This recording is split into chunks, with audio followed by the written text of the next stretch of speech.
berani. Berani memegang kamera dengan terang-terangan berjalan di segitiga emas. Kemudian dia secara tidak sengaja menemukan pangkalan rahasia. Anak-anak yang bertugas di pintu tiba-tiba menghentikannya. Saya hanya mengambil foto aja. Uang. Apa? Uang. Gadis itu dengan cepat mengeluarkan beberapa koin dari sakunya dan memberikannya kepada bocah itu. Baru sekarang bocah itu mundur. Tapi dia masih menolak menyerah, mau masuk ke dalam untuk melihat. Pada saat ini, beberapa penjaga keamanan bergegas keluar dan mengusirnya. Di saat darurat, gadis itu melihat teman Cinanya di pangkalan ini, Kak Hui. Jadi dia melambai-lambaikan untuk minta tolong. Hui bergegas untuk membantunya. Dia bahkan memperingatkannya untuk terakhir kalinya. Kak Hui, bisakah kamu membantuku, agar aku dapat masuk? Tidak mau hidup lagi kan? Ini bukan tempat bagimu untuk bermain. Aku menghormati bahwa kita semua berbicara bahasa Cina. Aku menyarankanmu untuk segera keluar dari sini. Tapi dia masih menolak untuk menyerah. Memikirkan cara untuk masuk ke dalam. Tetapi pada saat ini, pemandangan mengerikan terjadi. Seorang petugas keamanan memegang tubuh seorang gadis di luar. Ketika dia melihat itu, dia segera mengeluarkan kameranya untuk mengambil foto. Lalu pergi ke kantor polisi untuk melapor. Setelah itu, polisi menyuruhnya kembali dan menunggu kabar. Dia tidak mengerti. Tidak perlu merekam kesaksiannya kan? Menatap mata polisi yang tidak sabar itu. Gadis itu hanya bisa mengemasi barang-barangnya dan pergi dari sini.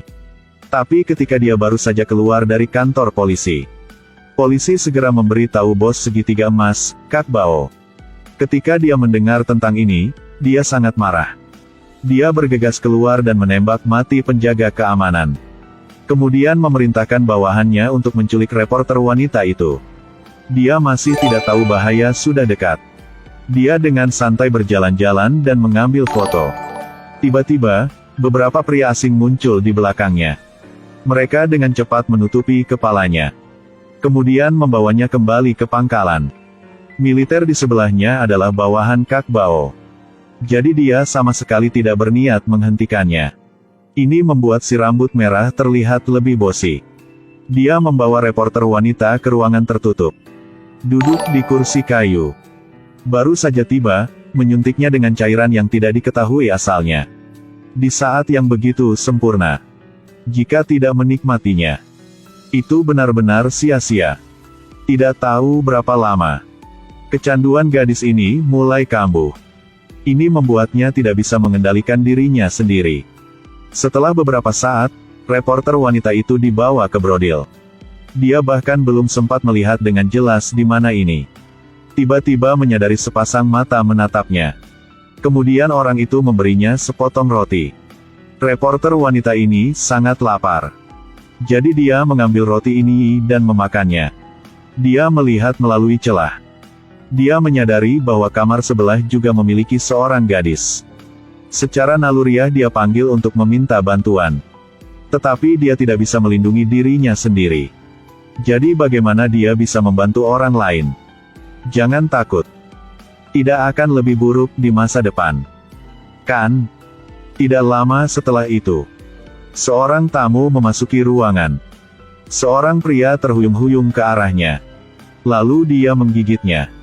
Dia segera menarik rambut reporter wanita itu. Bukankah itu hanya demi uang? Keluarga saya sangat kaya. Saya dapat memberi Anda banyak uang. Tolong beritahu bos Anda. Berkata dengannya, jangan menyentuh tubuh saya. Dia menyuruh pria itu bahwa ayahnya adalah miliarder terkenal di Chinatown. Setelah mengetahui identitasnya, dia langsung mengubah sikapnya. Mengikatnya ke kursi. Ayah, datang ke sini dengan cepat untuk menyelamatkanku. Mereka menyuntik saya dengan narkoba.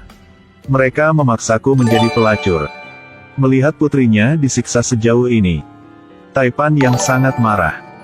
Pada saat ini, dia menerima panggilan telepon dari organisasi kriminal. Mereka meminta tebusan 20 juta dolar. Dia tawar-menawar di telepon, sambil memerintahkan juniornya untuk menemukan lokasi musuh. Akhirnya kedua belah pihak sepakat.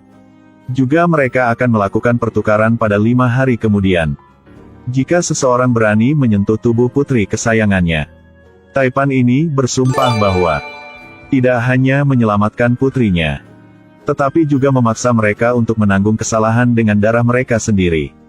Lalu dia memerintahkan pembentukan kelompok keamanan untuk menyelamatkan putrinya. Gadis di sisi ini sangat lapar sehingga dia pingsan. Untungnya, Hui diam-diam membawa makanannya untuk dimakan. Dia selesai makan, dia menyuruhnya untuk menyelamatkannya keluar. Hui bilang dia masih mencintai hidup dan belum mau mati. Jadi dia dengan keras menolak. Ketika dia akan pergi, dia buru-buru berkata bahwa ayahnya adalah seorang miliarder terkenal. Jika dia dapat membantunya melarikan diri, dia pasti akan menghabiskan sejumlah besar uang untuk membalas kebaikannya. Kak Hui langsung disuap oleh uang. Jadi dia dengan cepat melepaskan reporter wanita ini. Dia berencana mengatakan bahwa dia akan keluar dan mengalihkan perhatian. Sedangkan dia akan menggunakan kesempatan ini untuk melarikan diri. Tapi tanpa diduga baru berlari keluar, dia bertemu dengan si berambut merah. Dia akhirnya membawanya pulang ke Brodil. Di sisi lain, Kak Bao telah membuat opium jenis baru. Dia menyuruh juniornya untuk menemukan seseorang untuk dicoba. Lalu, si rambut merah pergi ke ruang Xiao Mei, menyuntikkan narkoba ke dalam tubuhnya. Kecanduan narkoba Xiao Mei kambuh, terus-menerus berguling di tempat tidur. Dia tahu dia tidak bisa menahannya lagi. Jadi memberikan kalung itu kepada gadis itu. Dan kemudian meninggal. Pada saat ini tim penyelamat ayahnya telah tiba di lokasi transaksi di segitiga emas. Mereka menghabiskan banyak uang untuk membeli senjata berteknologi tinggi.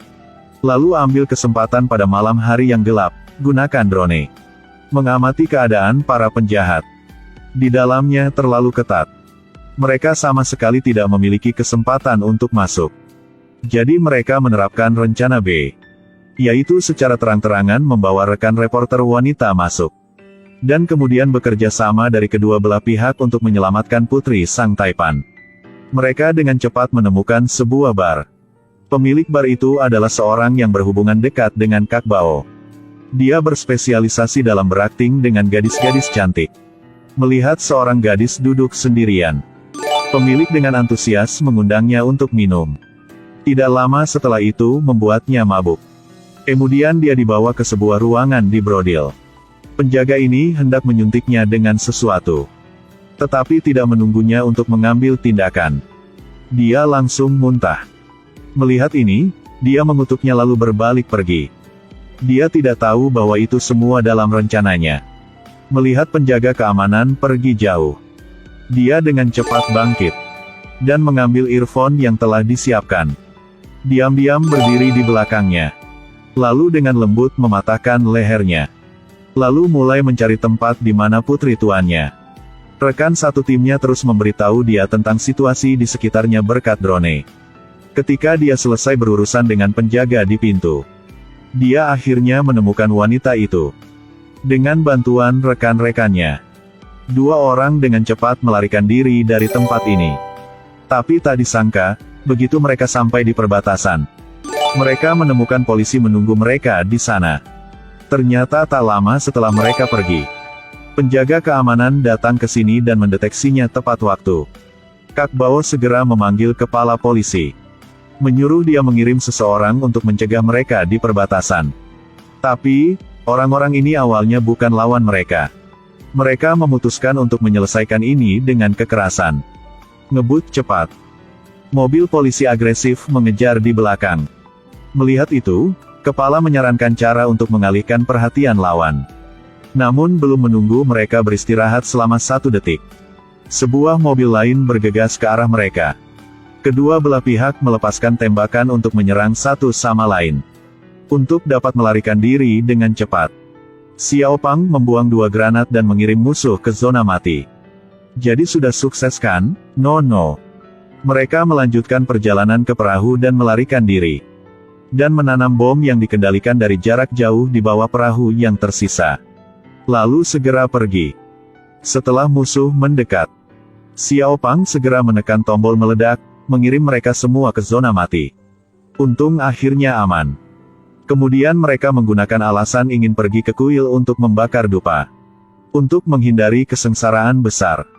Tapi tak disangka, tak lama kemudian, reporter wanita itu mulai kecanduan lagi. Kepala tim memberinya air minum untuk meringankan rasa sakitnya. Akibatnya, dia tidak sengaja melihat kalung di lehernya. Yang merupakan kalung yang dia berikan kepada adik perempuannya. Mengapa sekarang ada di tangan putri tuannya? Dia sepertinya telah menyadari sesuatu. Jadi dia buru-buru bertanya pada gadis ini apa yang terjadi pada akhirnya. Dia berkata bahwa Xiao Mei memberikannya kepadanya.